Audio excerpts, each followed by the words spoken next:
C'est parti pour un exercice de conjugaison pour découvrir les terminaisons de l'imparfait. Alors, première étape, qui peut vous paraître un petit peu longue, mais vous allez voir, elle est très simple. Je vous demandais de repérer dans le texte, avec les deux textes, qu'est-ce qui changeait entre la version au présent et la version à l'imparfait. Donc pour ça, c'était très simple. Il suffisait de lire le texte au présent.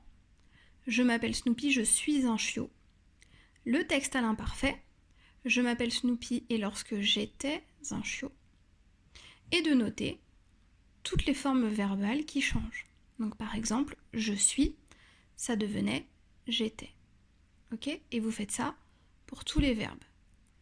Pour vous aider, je vous ai donné les textes avec de la couleur. Donc ensuite, une fois que vous avez votre correction, on va essayer maintenant de trouver une règle pour conjuguer à l'imparfait. Donc on va s'intéresser aux terminaisons et essayer de deviner les terminaisons de l'imparfait. Alors on se concentre déjà sur le je, puisque c'est la première personne du singulier. Alors on en a une ici.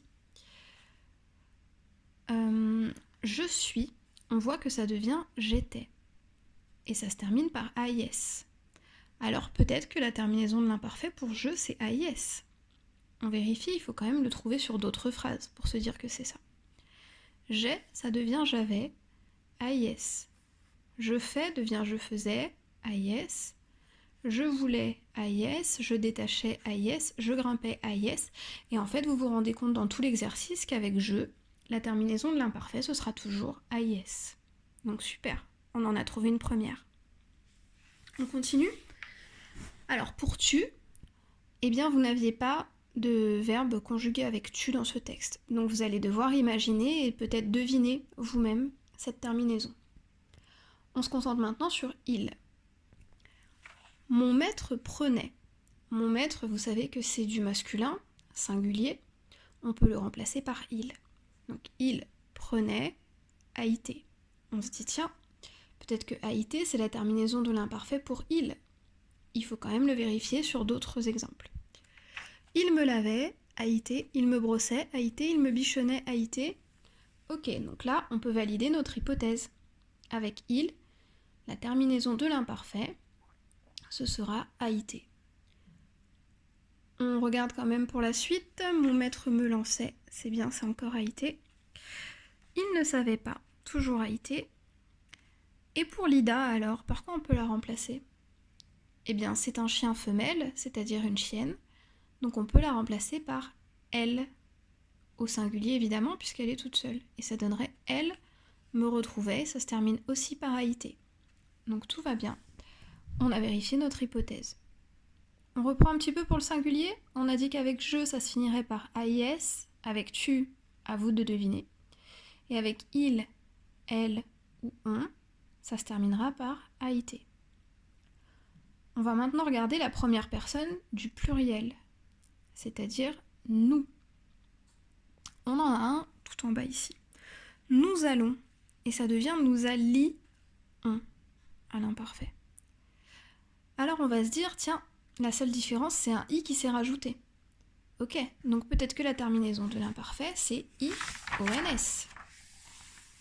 Il faut quand même aller regarder un petit peu plus loin pour en être sûr. On avait nous pouvons au présent qui devient nous pouvions. Donc ça continue de confirmer notre hypothèse. IONS.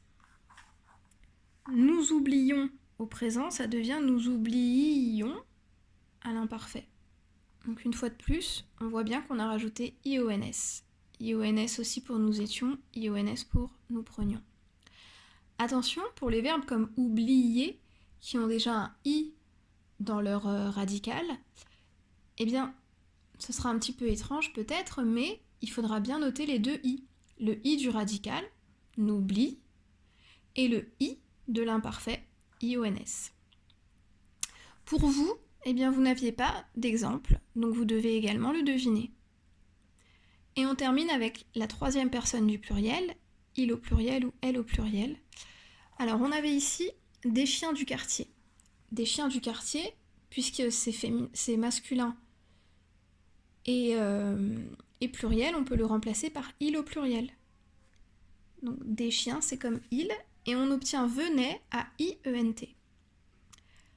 On se dit peut-être que la terminaison de la troisième personne du pluriel ce sera AIENT, il faut le vérifier.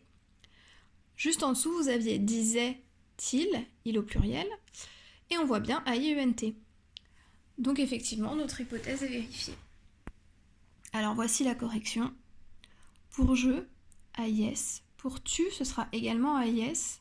Pour il, elle, on, AIT. Pour nous, IONS. Pour vous, IEZ. Et pour il au pluriel et elle au pluriel, AIENT.